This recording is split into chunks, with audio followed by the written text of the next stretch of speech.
Pays d'Oc est composé de sublimes paysages, parsemés de trésors patrimoniaux, tous plus fascinants les uns que les autres.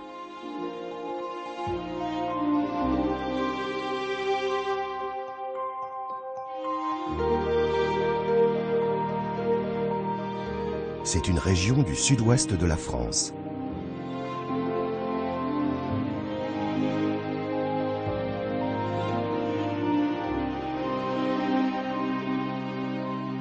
L'occitan y était la langue prépondérante. L'Occitanie est un territoire particulièrement chargé d'histoire.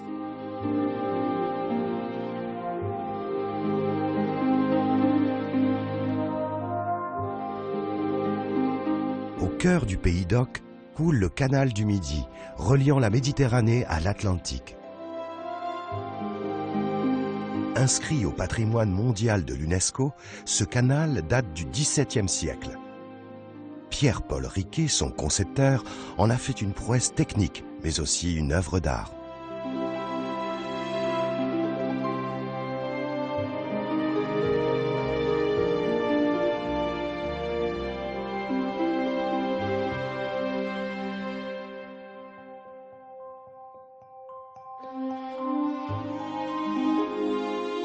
Le Languedoc-Roussillon est la plus vaste aire de production viticole au monde. Les vignobles couvrent plus de 300 000 hectares de Nîmes à la frontière espagnole. En principe, la capitale du cassoulet, c'est Castelnaudary. Mais le cassoulet ariégeois vaut aussi le détour. Il s'appelle le Mungetado. Ici, le sol est fertile, entrecoupé de nombreuses vallées et plateaux. Le Pays d'Oc français se déploie entre le Massif central et les Pyrénées. Et les collines ne cessent de se succéder, dessinant un paysage intrigant et superbe.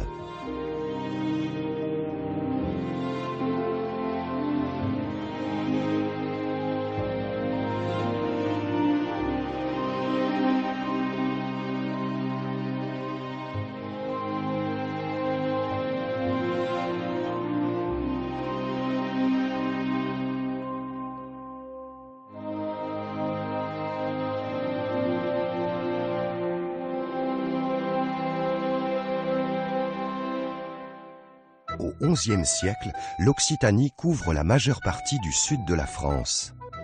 Elle est symbolisée par les vicomtés de Béziers, de Carcassonne, par des comtes de Toulouse et de Foix, tous des seigneurs de haute lignée.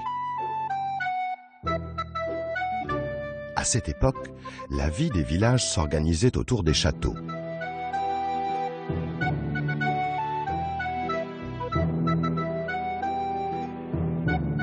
Chacun vaquait à ses occupations, tandis que le seigneur chassait ou faisait la guerre. C'est sur ces bases qu'apparut un nouveau mouvement dont les adeptes se nommaient eux-mêmes « bons hommes ». Prêchant la parole originale du Christ, ils glorifiaient une église pauvre, à l'image du petit peuple. En peu de temps, ce nouveau courant prit de l'ampleur et se répandit comme une traînée de poudre à travers toute la région et donna naissance à l'épopée cathare.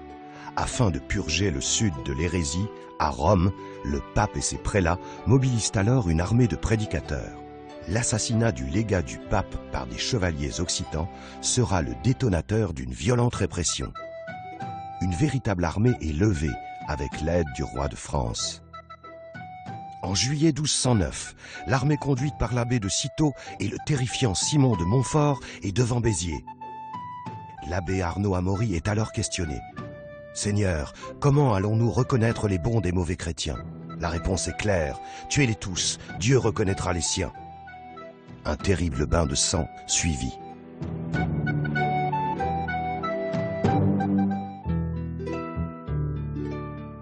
Le scénario va se répéter à Carcassonne.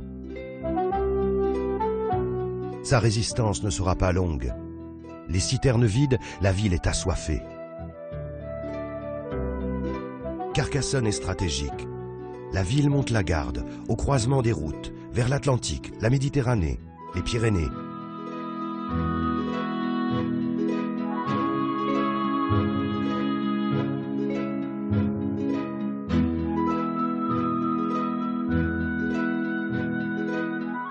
Avec ses 3 kilomètres de double enceinte et ses 52 tours de guet, c'est la ville la mieux fortifiée d'Europe.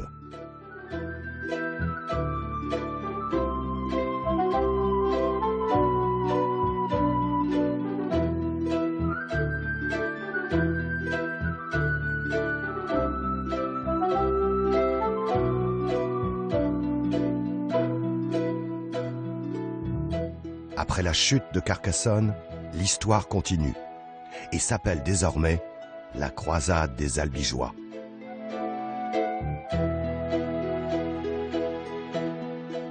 Albi n'a pas connu les massacres de Béziers.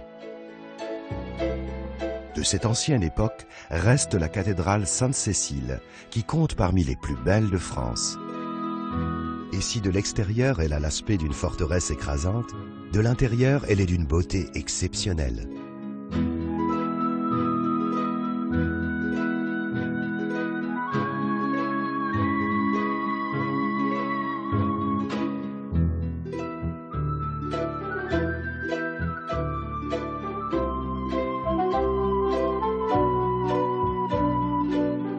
Dans le petit bourg de Fangeau, le clergé cathare affronte celui qui deviendra Saint Dominique et qui combattait l'hérésie par le prêche.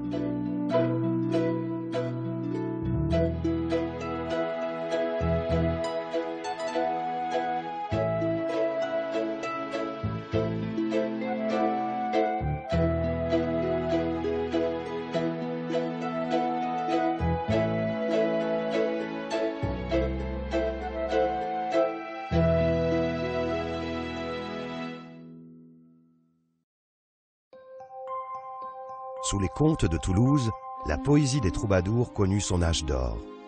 C'est au château de Miraval que Raymond de Miraval, l'un des plus grands troubadours de Languedoc, exerça son art.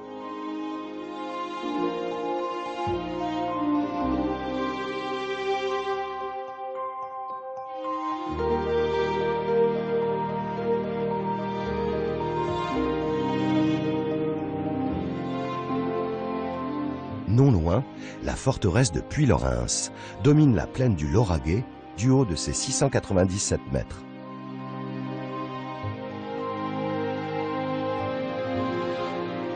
Durant la croisade contre les Albigeois, elle accueillit de nombreuses personnalités cathares.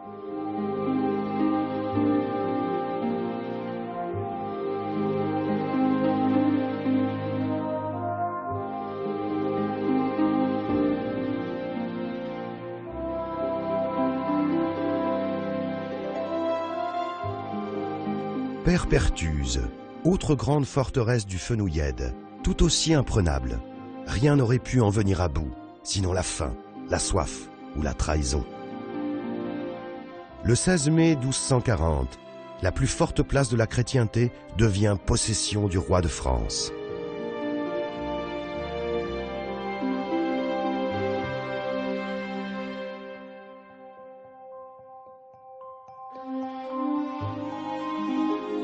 Mais l'histoire s'attache surtout à Montségur, dernier rempart de la résistance cathare.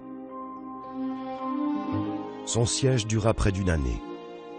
Dans la nuit qui suivit le siège, 4 hommes s'échappent chargés de sacs, le long d'une vertigineuse paroi. Qu'emportaient-ils? Un trésor spirituel? Des livres sacrés? Des œuvres d'art? Ce lieu mystérieux n'a jamais délivré son secret.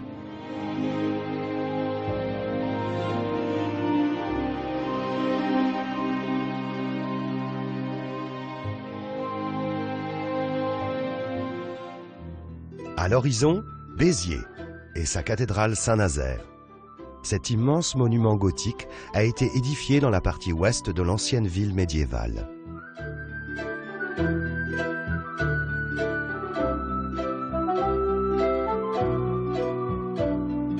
De l'extérieur, la cathédrale présente des airs de château fort. Une imposante tour carrée de 48 mètres, surmontée d'une tourelle, abrite un campanile et une cloche de la fin du XVIIIe siècle. Une des plus grosses cloches du Languedoc-Roussillon, un bourdon de 4 tonnes. Béziers a connu son âge d'or aux confins du XIXe et du XXe siècle. la vigne a fait surgir des immeubles haussmanniens dans une ville parée du titre de capitale mondiale du vin.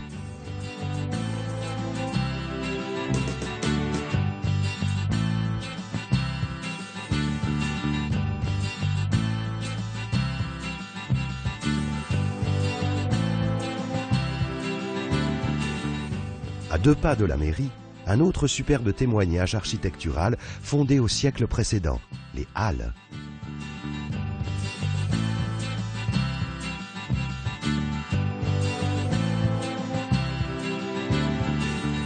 Elles ne sont plus aussi odorantes et bruyantes, mais le charme et la qualité gustative restent intacts. Toutes les spécialités se trouvent ici à volonté.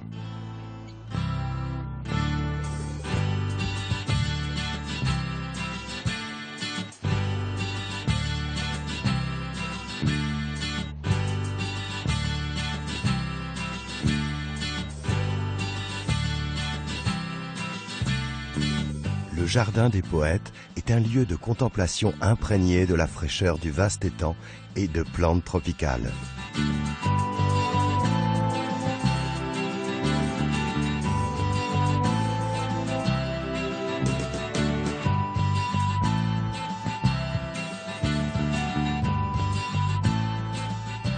Les sentiers parsemés de bustes de poètes et de musiciens rappellent que Béziers est une ville culturelle. Une richesse qui perdure depuis l'Antiquité dans les traditions de la cité, la fête de Sainte Aphrodise et son chameau, devenu l'animal emblématique de la ville.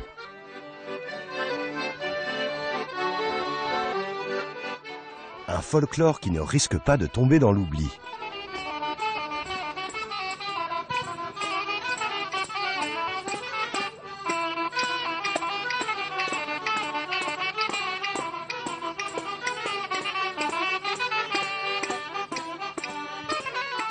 Les coutumes perdurent grâce aux passionnés et à la municipalité.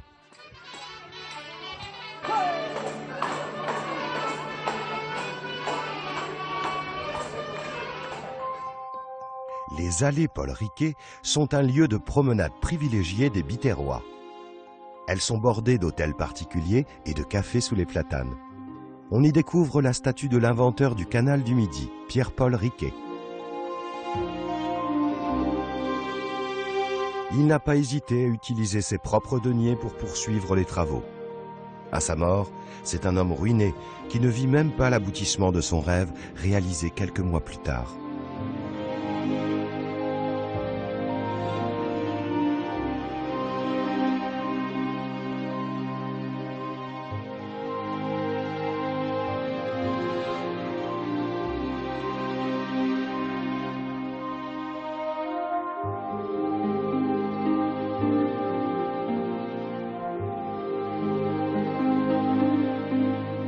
Riquet avait eu l'intelligence d'aller capter l'eau de la montagne pour l'acheminer vers le canal du Midi, à partir du point le plus élevé du parcours.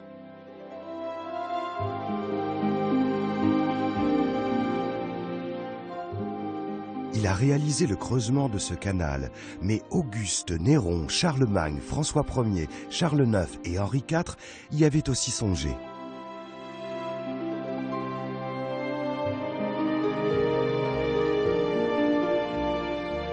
C'était un véritable enjeu politique et économique.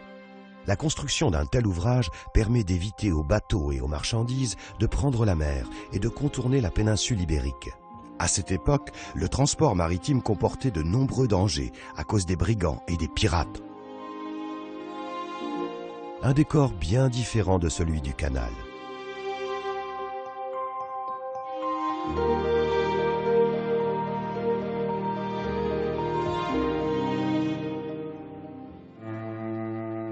Avant le développement du chemin de fer, la circulation du vin s'effectuait par ce canal.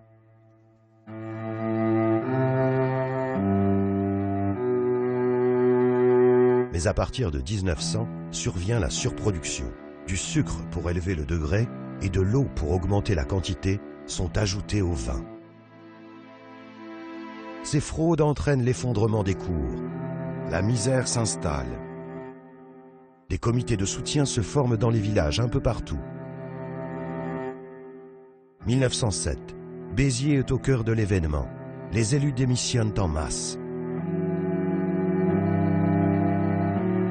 Des manifestations, on passe à l'émeute.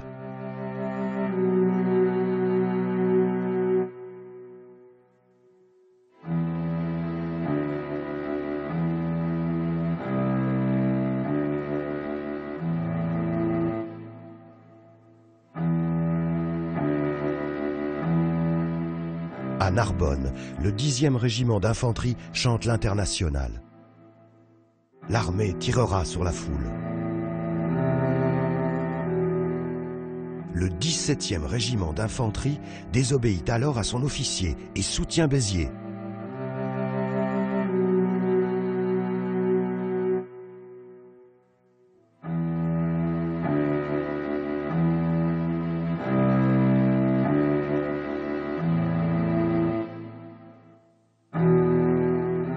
Finalement, en guise de punition, le 17e d'infanterie sera envoyé en Tunisie. Ainsi se terminera ce drame de la viticulture languedocienne. La petite Venise languedocienne, Sète, patrie de Georges Brassens et Paul Valéry. Des petites maisonnettes de couleurs vives se dressent le long des quais.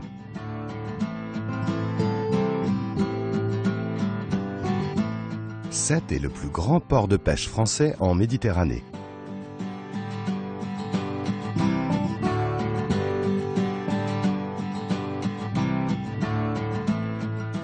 Ici, progressivement, le transport maritime cède la place aux plaisanciers. Et sur les quais, pêcheurs, dockers et marins affichent toute leur fierté.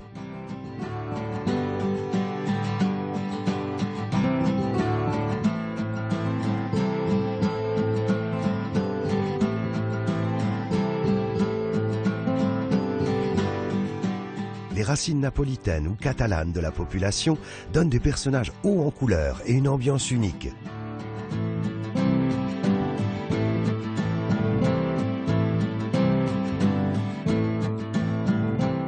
Les sorties en mer ou les parties de pétanque sont de rigueur.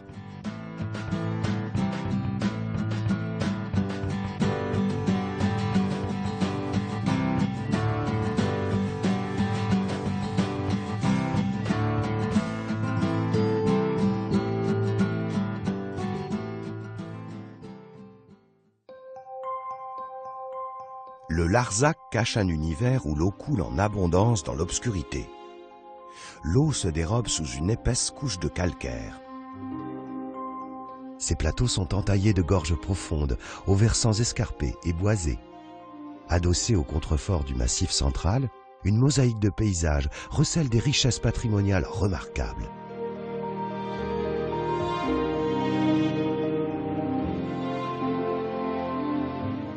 Véritable invitation à la découverte, au cœur de la nature.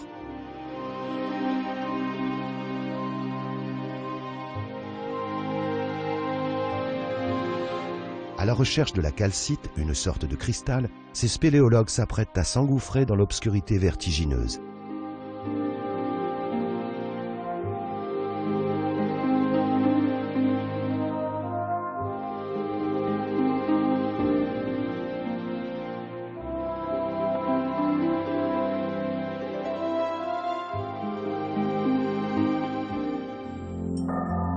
Infiltrée en profondeur, l'eau crée ses sources karstiques lorsqu'elle jaillit dans les vallées.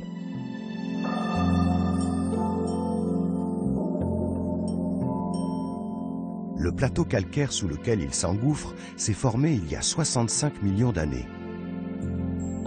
Une accumulation de débris marins a formé la boue qui, solidifiée, est devenue ce calcaire puissant.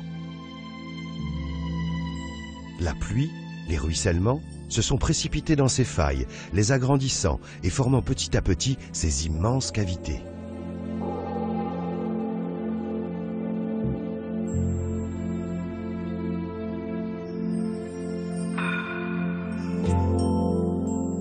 Ici, l'eau a façonné un extraordinaire réseau de galeries, de grottes, de rivières et de lacs souterrains.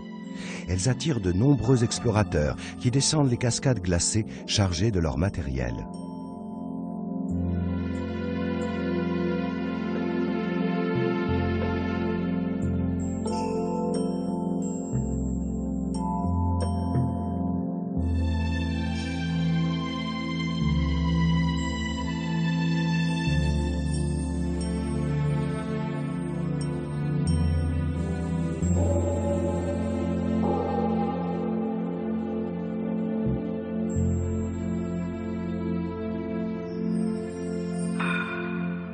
Dans l'antre de la terre se trouvent les vertes de l'Avenne du Mont Marcoux.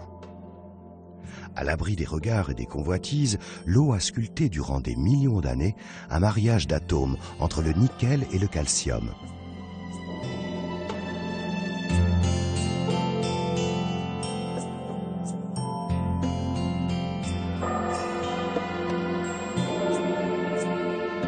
Au-delà du phénomène physico-chimique, c'est un lieu qui nous laisse penser que d'autres trésors restent à découvrir sur notre planète.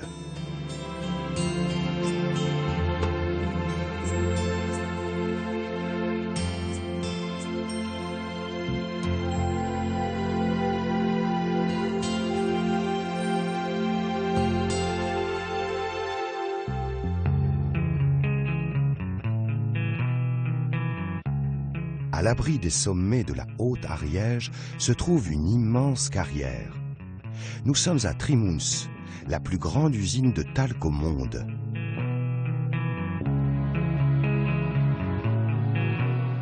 Des énormes machines extraient le talc. Cette substance est utilisée dans de nombreux domaines, le plus connu étant sous la forme de poudre cosmétique. Mais on le retrouve également dans l'agroalimentaire et certains médicaments, et aussi dans la fabrication du caoutchouc, de la céramique et de la peinture. Voilà plus d'un siècle que la vallée offre cette manne. Et, faute de solution de remplacement, la production artisanale est passée à l'échelle industrielle, ce qui ne fait pas l'unanimité.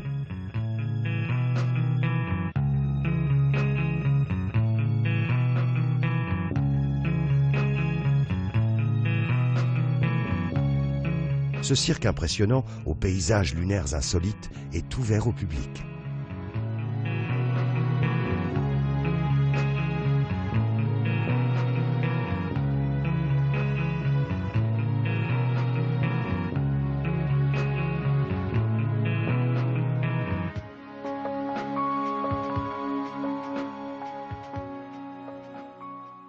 Les vignes du Languedoc-Roussillon produisent des vins variés.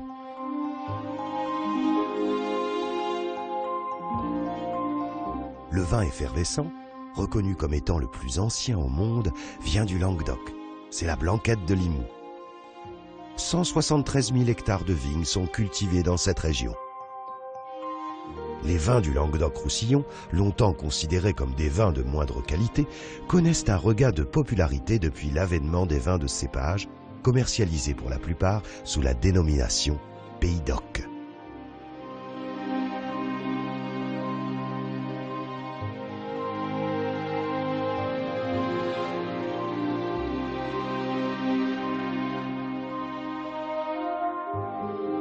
Ici, le vin est cueilli la nuit, pour éviter que la chaleur ne l'abîme. En effet, en cas de chaleur, le raisin s'oxyde beaucoup plus vite. Une technique qui a mis du temps à s'imposer sur ce terroir de tradition, mais qui a fait ses preuves.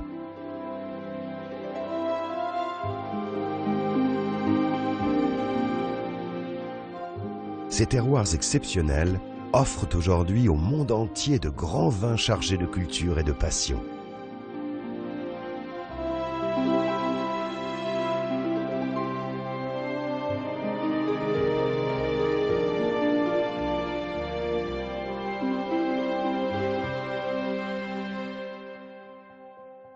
L'Occitanie est envoûtante.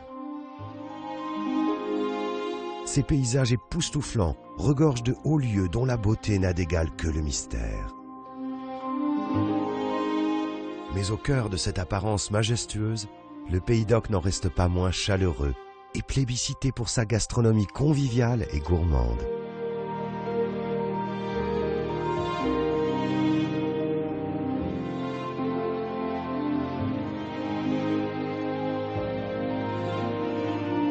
Autant de richesses qui n'en finissent pas de dévoiler leurs secrets, pour le plus grand plaisir du voyageur.